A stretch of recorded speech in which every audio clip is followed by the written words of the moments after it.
wants to see people living on the streets, but what does it actually take to get just one person into a stable home? Today, we're going to take you on a surprising journey through the eyes of one man in Saskatoon, and then we hope you'll call with your reaction to the story. 1-800-716-2221. You can also email bluesky@cbc.ca.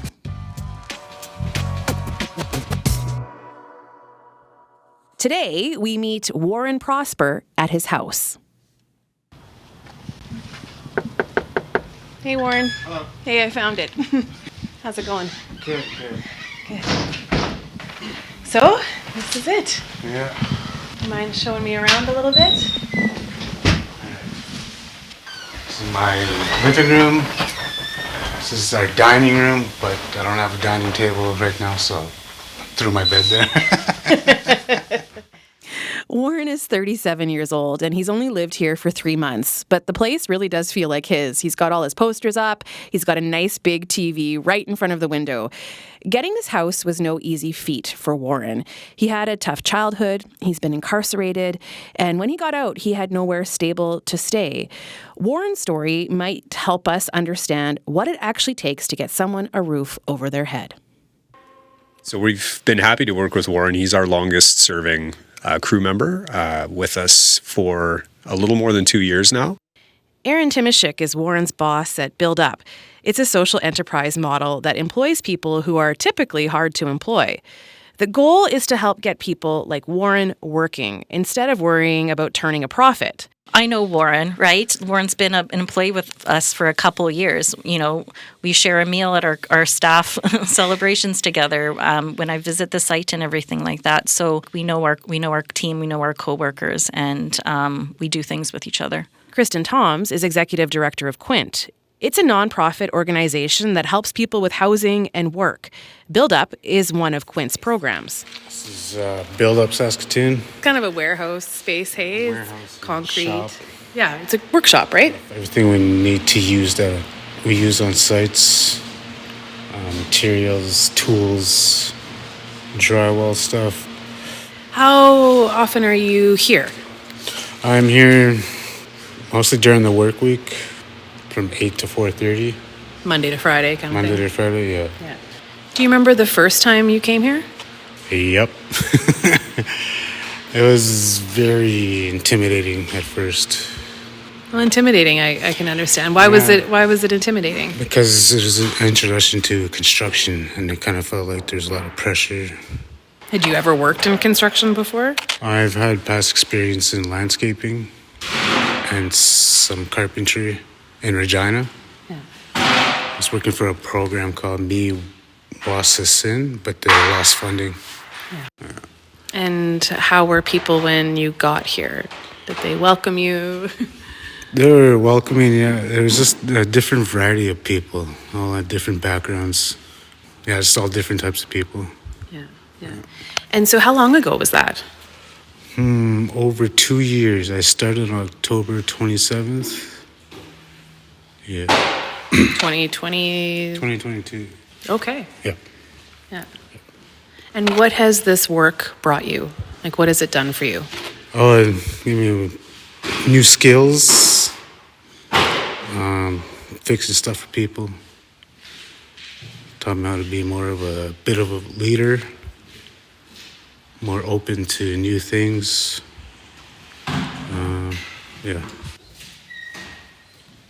Warren came to us very humbly, looking for an opportunity to get his life back on track. He had a handful of barriers that were preventing him from maintaining long-term stable employment. He was staying with family. He didn't have his own housing. At some point, I was couch surfing. Then I got this job at Buildup, and then that just changed my life a little bit. What was couch surfing like? It sucked. It's stressful because then you always have to look for the next place you're trying to sleep at. Plus, I was struggling with my own addiction at some point too. Yeah. Did you ever have to stay outside? Tried not to. I'm pretty sure I dodged a bullet there. What do you mean by that? Always found a place to sleep. Somebody would let me sleep somewhere, anywhere, even in their ugly old basement too. He was keen from day one to do what it took to maintain stable employment. But, as with many of the folks coming into our programs, it was evident that there were some things in his life that were, hampering his ability to maintain like durable, stable, long-term employment. But he's a lovely chap. I think it's fair to say he's one of our success stories. His story is not necessarily universally representative of everybody who comes through our door, but I think generally speaking, he is a good example of somebody who has made a decision to try to do the right thing. But even with that decision being made, there's still some barriers and hurdles that people have to face. So throughout the show today, we're going to hear more of Warren's story because there's a lot to learn from it. And to help us reflect on many of the things that come up through Warren's story, we do have people listening along with us today. So we've got Kendra Giles, who runs a Housing First program through Phoenix Residential in Regina. She knows about the kinds of supports that are needed to keep people off the streets. Kendra, welcome. Thank you for having me. And Tammy Popoff is the general manager of Homeward Bound, a Housing First program in Prince Albert. They both come to this conversation with their own experience in two different parts of the province, and they have been listening along. So Tammy, hello. Hello. Thanks for having me. Yeah, I'm eager to hear your thoughts listening to Warren's story. Kendra, what were you thinking listening to that? I was just thinking when he was talking about couch surfing and how hard that was and how he dodged a bullet not having to sleep outside. I mean, it's not a reality that a lot of people facing homelessness do get to dodge that bullet, but even couch surfing, it is a struggle. People don't know where they're going to lay their head at night, and having that stress in your life, it's hard to focus on anything else. Kendra, what about you? Or Tammy, what about you? I was thinking about the couch surfing as well. Couch surfing is very difficult for people nowadays, but also people don't have the housing to be able to go and couch surf with some of their family members and friends nowadays because of the lack of housing that we have right now. The other thing it brought to mind for me, because we just had the point in time counts done in Saskatoon and Regina. I don't know if they did one in Prince Albert. Did they, Tammy? Yes, they did. Yeah. What were the numbers from the Prince Albert one?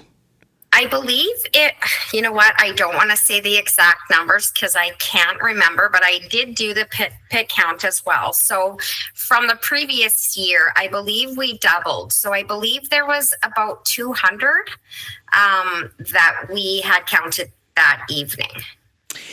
It was close to 1,500, or I was saying more than 1,500 because the number was 1,499, and everyone I've talked to says likely the number is much higher. So I've been saying more than 1,500, and I know it was much higher in Regina too. But not, I wonder if that number captures the number of people who might be couch surfing, right? Like there's visible homelessness right now, but there's also people who are doing their best to find shelter each and every night. Would you agree with that, Kendra? Absolutely. That point in time count is a snapshot of what the reality of homelessness is in any community, but it definitely doesn't capture everything, and that definitely misses a large chunk with that hidden homelessness and people couch surfing. I want to know a little bit more about each of you, and the program that you're part of, Kendra, is Housing First, and not everybody knows what that means. So maybe tell us what that program is in Regina. Yeah, so we started about 10 years ago, and as a Housing First program, basically we just put people into housingness with no housing readiness requirements. So people don't have to have compliance to meds, they don't have to be sober, they don't have to be anything. We're just there to find a house for them and then put supports in place after. And those supports afterwards are a crucial component. We have over the past 10 years worked with some individuals with pretty complex needs. And I don't think without those supports, they would not remain in housing. What do you mean by complex needs? Maybe without revealing any personal details, a case or a story, I should say, a person, that would help us understand what you mean when you say complex needs. It's individuals with some pretty significant addiction issues, mental health issues, Often that's coupled with maybe cognitive disabilities, acquired brain injuries. So there's a lot going on for someone that makes it difficult to be able to maintain housing or even access housing in the first place. So we're there to try to bridge that gap and remove the barriers that's keeping them from getting into housing. That when you have so many things against you when you're trying to find those supports on your own. Once they get to you, Kendra, do they want to stay? I'm wondering about, I think we're going to hear more about how it's not always a straight path, right? Lots of ups and downs. So what's it like for the people who come to you? I think we've only ever had a couple that have, when they've been referred to us, that have declined coming into the program. But typically once people are in, they don't tend to leave. We support people as long as they need. So we've had people on the program. I think the longest is about 8 years. We have one individual that's been with us for quite a few years. But yeah, once we're working with them, we're committed to working with them as long as they need. Do they ever graduate to a different level, like a more independent form of living? Does that ever happen? Sometimes, and more so the last few years, we've been taking a few people that have a little less complex needs, but historically we always took people that had needed quite a bit of support. So we got to a point that they are a lot more stable and able to be on their own in the community with a lot of supports in place, but not really to the point where they would. There's really not a lot of other programs that are appropriate for them to be referred to either, is part of the issue. So, yeah. Tammy, is your work similar, or what would be some of the differences? I know that your program really takes a harm reduction angle. Yes, we do. No, we are very similar. We do have an apartment building that we bring the clients into when they come in. And then we do wraparound supports from them. With the YWCA, we do have quite a few wraparound supports that we can transition them into different housing, maybe help them get some ID, stuff like that. And then we do have success stories of people graduating from the program. And what's that like when they do graduate from the program? What's that moment like for you, your staff, for that person? It is so amazing. I was just talking, we have an outreach worker that once they're ready, kind of more stable, she helps them find housing in the community. And then she continues working with them until we kind of feel like she doesn't need to. So in the last 6 months, I know she's transitioned 5 people out. And so far, they've been doing amazing in the community. So with her supports, they are just doing fantastic. I want to share a little bit more of my conversation with Warren in Saskatoon, so let's listen. I've been in survival mode for most of my life. I didn't grow up with perfect parents. Grew up with alcoholics, party animals. Me and my siblings were abandoned by their mother when we were younger. And my dad took it upon himself to take care of 5 kids by himself. Life wasn't easy. It was a struggle. I used to eat peanut butter and jam bowls for supper at some point when we were younger. So bad it was. Yeah. Is that... Why do you think you turned to drugs and alcohol? To escape reality. Yeah. Just made it easier just to go to drugs and alcohol. How did you get sober? That was a struggle. I just kept thinking about my daughters is what I kept doing. And I self-reflected on how I've been acting towards or around them and how my fridge is getting emptier every time I got drunk. And then I ended up with liver cirrhosis, so I had to sober up anyways. And I'm a diabetic, so it's very bad for me to be heavy drinking. Did you spend time in hospital?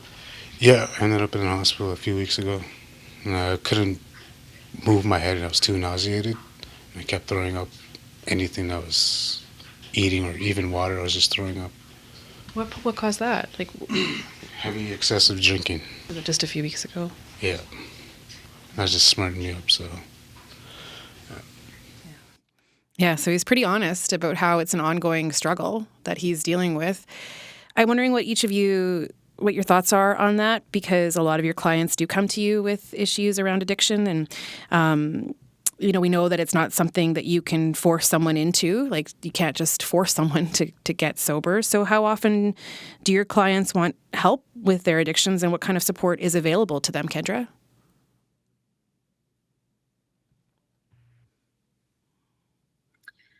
I would say pretty much everyone we've worked with does want help with their addictions. What that looks like for everyone is different, though. We have had quite a few people go through treatment. We do have some people now that have maintained quite a long period of sobriety.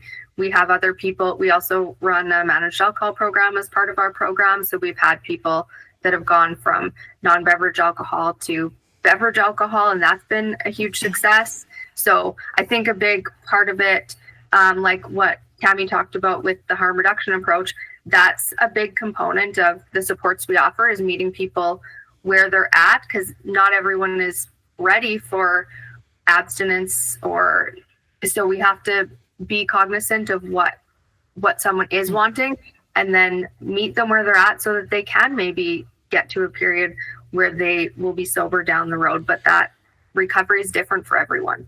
Kendra, I don't know if I heard you right. Did you say they moved from non-beverage alcohol to I don't know what you mean there. Sorry, yeah. So some individuals, if they drink things like Listerine or rubbing alcohol or that kind of alcohol, and then if beverage alcohol is something that they're interested in doing, then we do that.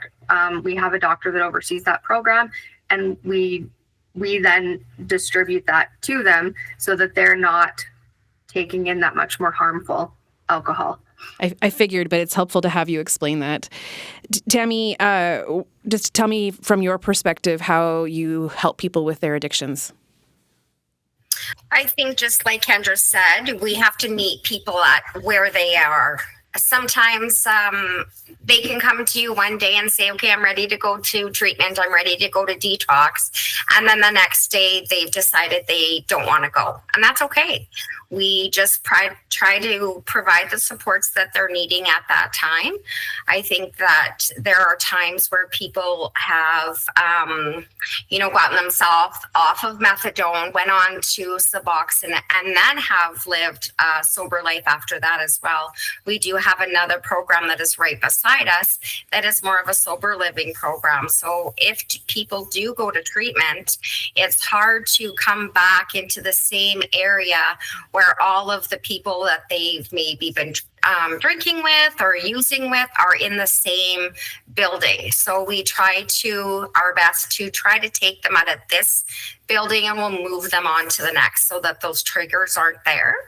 It's interesting hearing you say that, because a couple of years ago we did a series of stories of, what people needed to be supported, and we took a look at housing first. But I remember a conversation I had with someone who got housing through a program called Straight Up that you're probably both familiar with in Saskatoon. And the woman I spoke with, she had her own apartment, but they wanted people to be sober. And for her, she said that was like key. Like, there were days where she couldn't even leave her bedroom, just knowing that there might be temptation out on the street. And so for her to be surrounded by other sober people was like what she felt was key to her success. And so it's interesting that each individual might need something different. That is the CBC's David Shield. I'm Leisha Grabinski. Today on Blue Sky, we are listening to Warren's story. And listening along with me is Kendra Giles, who runs a Housing First program through Phoenix Residential in Regina. And Tammy Popoff is the general manager of Homeward Bound. This is a Housing First program in Prince Albert. So Kendra and Tammy, I want to play a bit more of Warren's story and talking about Warren and some of the other clients that he works with. This is Aaron Timashik from Quint. I'd say maybe it's easy to assume that if you provide somebody with an opportunity to be employed or to be housed, that the problems in their life cease, that That's all they need. All they need is a job. All they need is housing, and everything else will work itself out, which isn't necessarily the case. We've actually found that folks who have achieved a certain level of stability through employment, and it may have led to some housing, it's actually at that point that they become the most vulnerable, ironically. I have been employed for 6 months. I just got my own apartment. Everything on paper seems to be going wonderfully. The reality is their personal experience extends out into their family and their communities, and they often are seen as kind of a beacon for a lot of other people around them who may be struggling. And I think this is fair to say about Warren's experience, that when he gained this level of stable employment and found his own place, that people began leaning on him for supports in among our own crew members whom he housed, of his own volition, of letting them couch surf until they found a place to live. It often, has the knock-on effect of family saying, oh, well, so-and-so has stable employment and they have an income and they have a roof over their head. Maybe we can hit them up for a place to stay, or maybe I can crash with them for a while until I find something. I come from a big family, so I have a lot of cousins who are drinking all the time. And I have some friends who that I made over the years who are party animals too all the time. So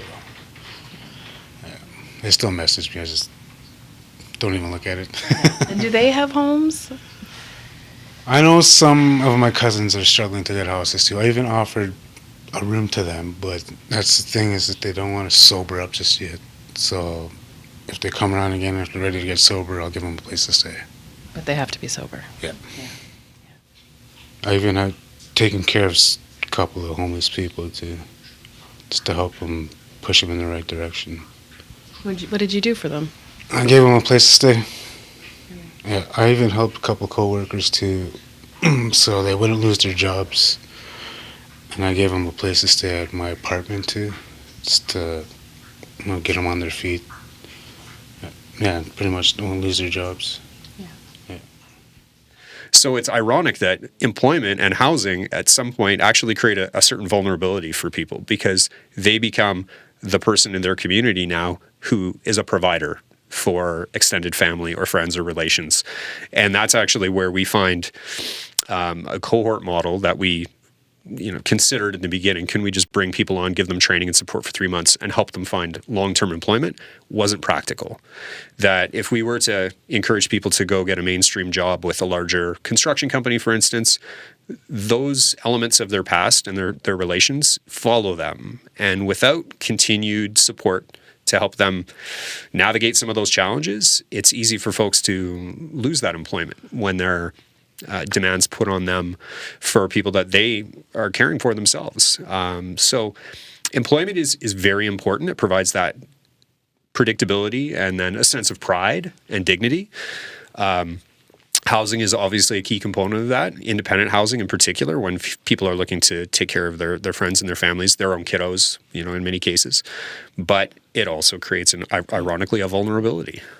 I echo what Aaron had said, that it's not just employment that can help stabilized housing. It's often the type of employment too. So I think I wanted to add there that living wages, flexibility in terms of the work that you're doing, that balance life and work, help people be more successful in other areas of their life, including housing. And that's what a social enterprise like Buildup can offer individuals, which operates like a business, but also has those wraparound program aspects. And so it is that wraparound supports. Oftentimes, people who are dealing with issues in their lives could potentially see success and stabilize, but there's an ebb and flow to it, right? And so the ability to be in that environment and support that person through those ebbs and flows helps make them more successful in other areas like housing. It can be anything from dealing with conflict within an intimate partner relationship. It could be outreach services like taking them to appointment and helping them connect to services and supports, and making sure that they are connected. So if one kind of piece of their pie is sort of falling apart, there's stability in those other areas of their life. How often do you see that happen where someone does get stable housing and then things kind of unravel? Like how often would that happen? All the time. We have tenants who we support through eviction prevention process where there's things in their lives that they're dealing with that can affect the ability to pay rent, the ability in terms of managing relationships within the units and with their neighbors. And so it happens all the time. And so if you had a program or an employer, like a traditional employer who says, hey, here's the first problem, you're out the door, it's not going to be successful for that employer, but it's also not going to be successful for that employee, right? And that's why a social enterprise is just an innovated model in terms of employment.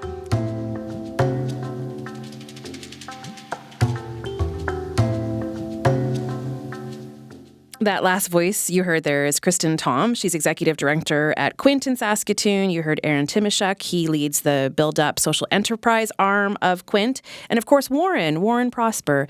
He was so generous to talk to me about his life and what it took to get him this house that he's so proud of right now. And of course, it does come with continued challenges. It's not easy. And so we're learning a lot from Warren today. Listening along is Kendra Giles and Tammy Popoff. They work with Housing First programs in Regina and Prince Albert. I want to get their reflections on this, but I do want to go to a caller who has called, picked up the phone and called us. So James in Saskatoon is on the line. Hi, James. Hi. Yes, as I was telling your person that I've been dealing with homeless people since 68 or 69. I lived in communal houses where we had people who needed a place for 2 or 3 days. They would sleep there. In 1970, I worked in the Calgary Youth Aid Center, which sheltered up to 450 or 500 people a night in the summertime. I've been across Western Canada and seen the homeless problems, but I've seen it personally myself, where I was homeless after being released from incarceration for marijuana. I have seen, but there's another problem that I've seen is the medical problem, and this goes back to the 60s when I saw people who were, involved in car accidents or in physical violence, be hospitalized for months and be given opioids to control pain, and then it was decided that they were healthy enough to leave, but they left as addicts, and so. What happens to them? They become they find junkies and they start doing that, and then there they are. They're a menace to society, so called. James, can I stop?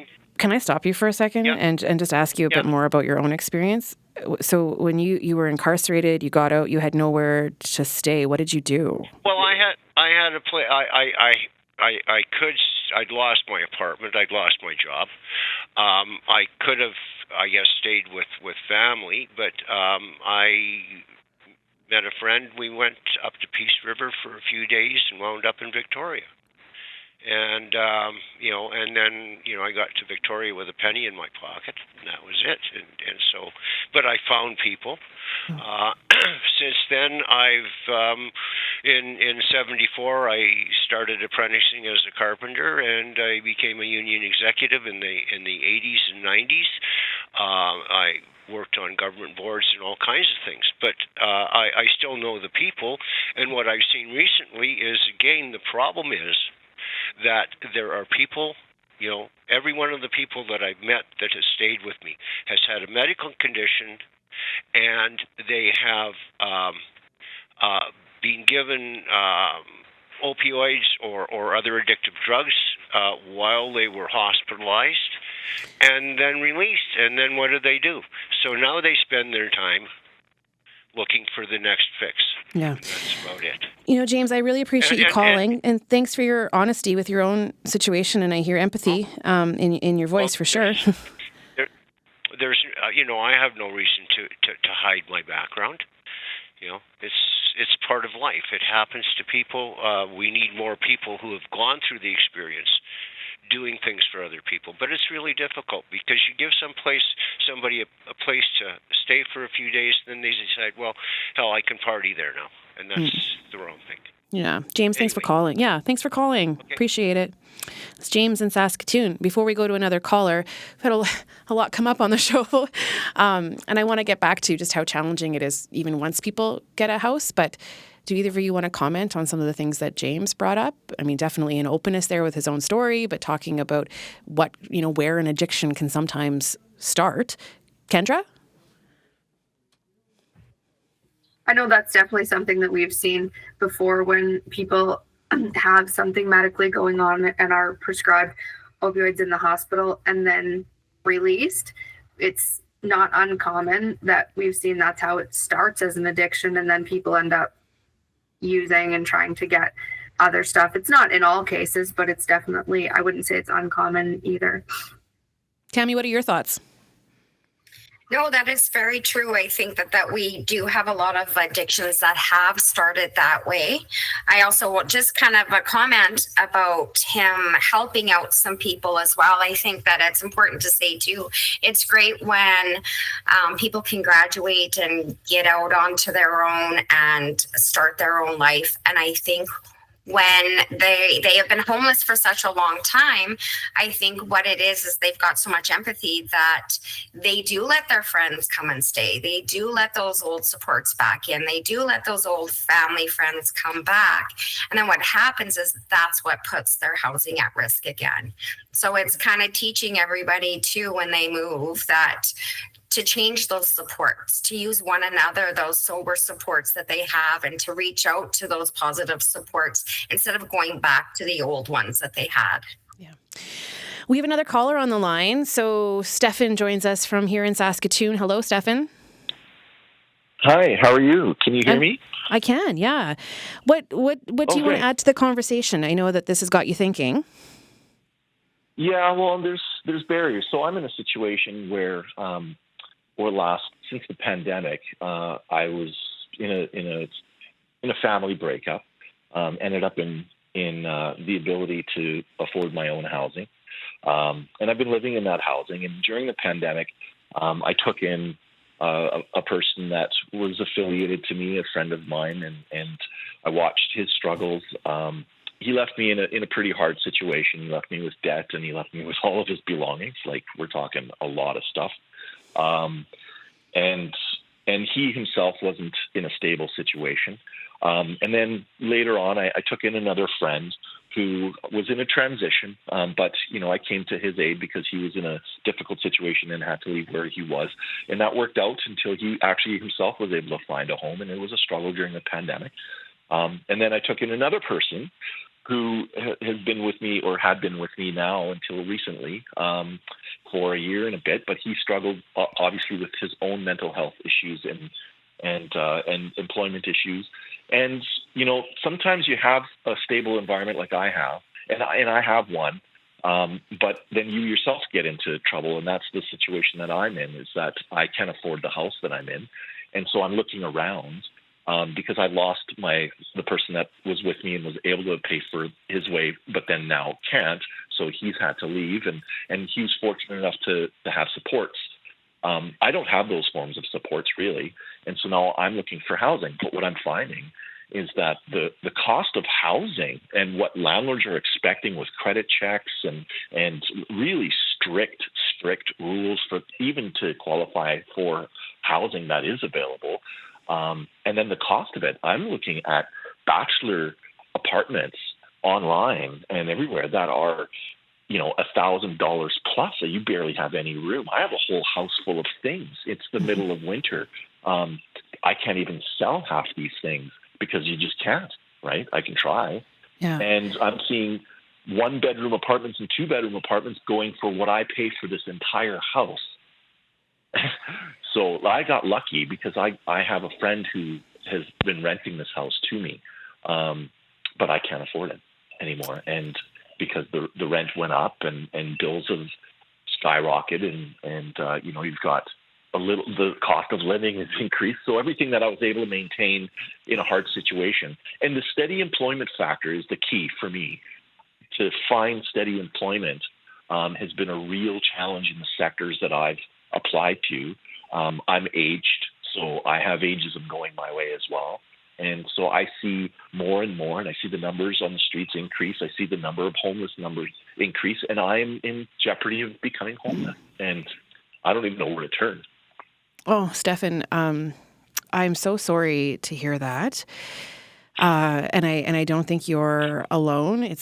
You're connecting dots that I think a lot of people have been connecting for some time, and a lot of people are in precarious situations. So thanks for sharing. I wish you luck, and we're going to keep the conversation going. Okay? Can I add one thing? Yeah. I worked on a campaign for the United Way for the plan to end homelessness years ago. I work in this field. And I met with a gentleman, Dave, who was working at the Friendship Inn, and we did a feature piece. It's still online. You can see it. So it was a beautiful piece. We got a lot of recognition for it. I produced it and had a team put it together. And that plan, whatever happened to it? Where is it?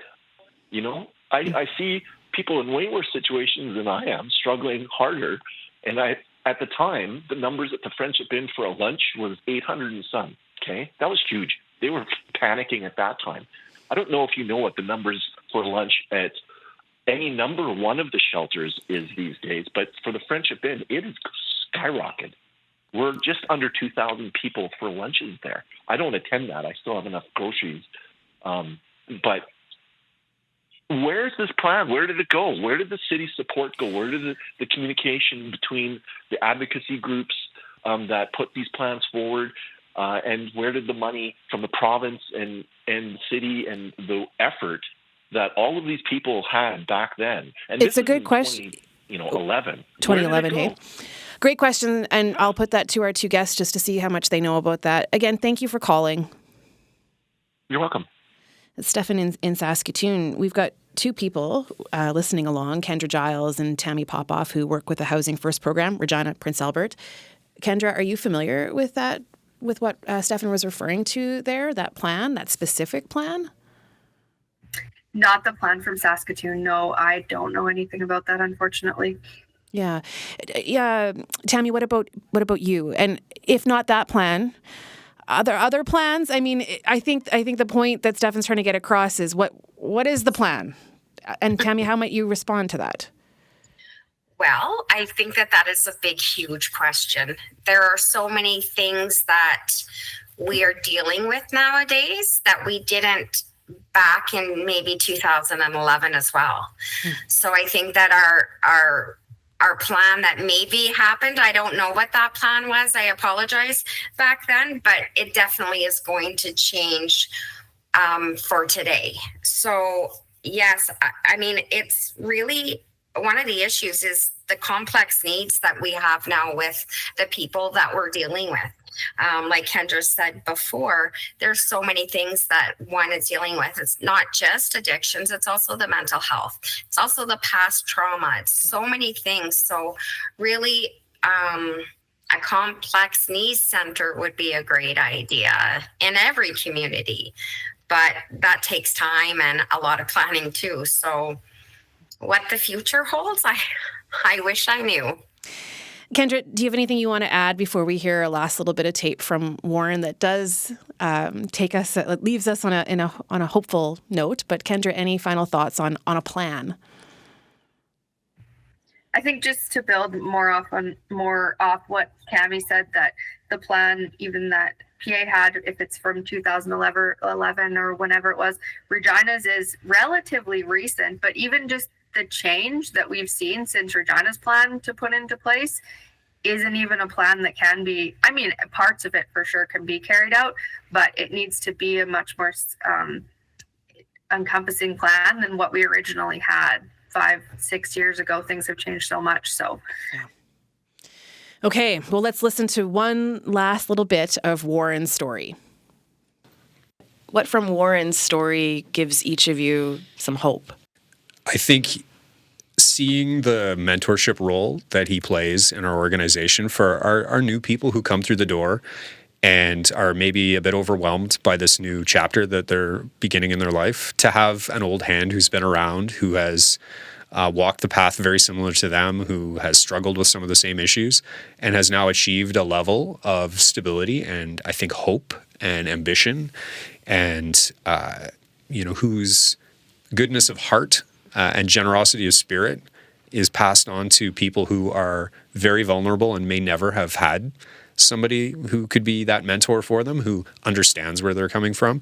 It's wonderful to watch in his own quiet way him be able to shepherd some of the new folks through our programming, particularly the younger folks who, it's still early in their life and maybe they haven't had the same number of knocks that our older folks have. But to say, even at this young kind of tender age, you have the opportunity to carve a new path for yourself and he play a role in that is incredibly important for us.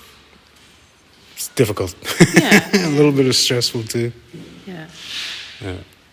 Do people come, though, and sometimes they've got a lot of stuff that they're coming with, life experience, some challenges, like they've been through a lot, and this is maybe an opportunity. And, do you see a lot of that? Like, of just people who come with the weight of, their life story? Some people are kind of new to it, too, and I don't mind teaching them either.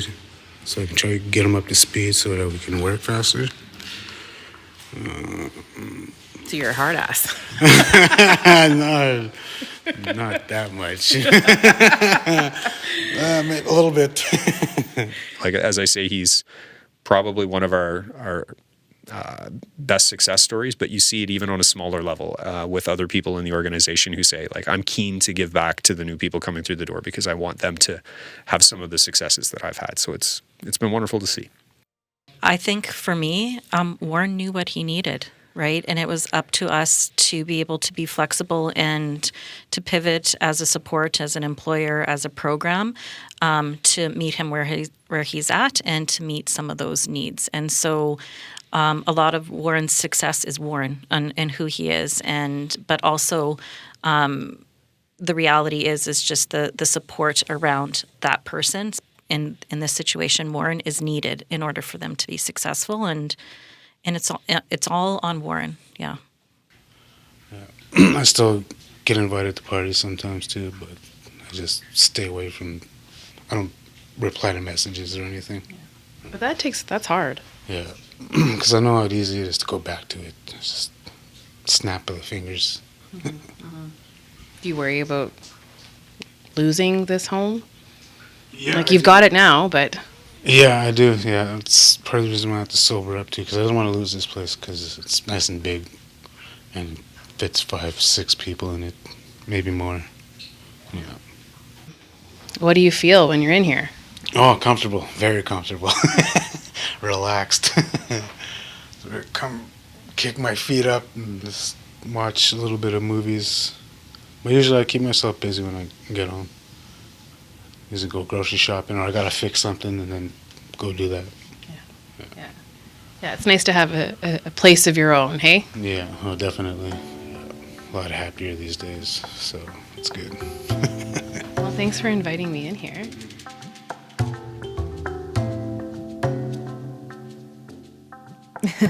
Warren did seem pretty happy when he was talking to me there. And again, just so honest with some of the challenges that he still faces. I have one last question for both Kendra and Tammy here. What change would make the most difference in the lives of the people that you work with? We're trying to find solutions. We did that by looking at just one person's story today. But what change would make the most difference in the lives of the people that you work with? Kendra?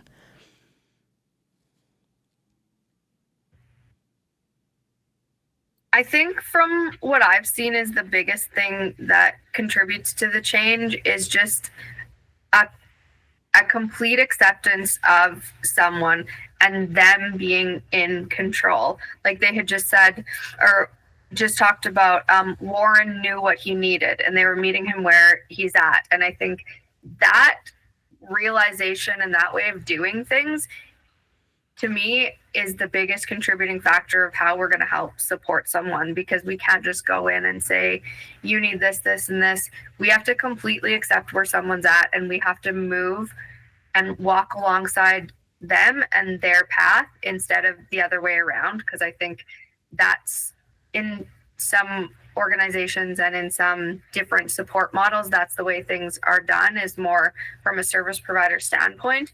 But I don't think that's an effective way of doing things. And at the end of the day, we aren't going to see as many successes in doing things that way. Whereas if we just completely accept someone and follow their lead in what they need. Tammy, what would you add to that? I would say that really when you're having programs and you're starting up programs or working with programs, you have to realize that it's not a program the client isn't to fit to the program, but the program is to fit to that person. So it means that everybody has a different story and everybody has a different reason for why they're living homeless or why they're needing transition. So I would agree that you do have to meet that person where they are. It's been so good to have this conversation today. Thanks to both of you for being with us on the show live today. And just, want to shout out to Warren again and the people who support him, Aaron and Kristen. So Kendra, thank you. Thank you for having me again. And an additional shout out to your son, Kenzo, who's been listening. Kenzo, you've been listening to your mom on the radio, and we're so grateful that your ears were with us and that Kendra had the time to do this. So shout out to Kenzo. And Tammy, thanks to you too. Thanks very much. That was Tammy Popoff, General Manager with Homeward Bound in Prince Albert. Kendra Giles is also working in a similar department with Housing First. The name is Phoenix Residential in Regina.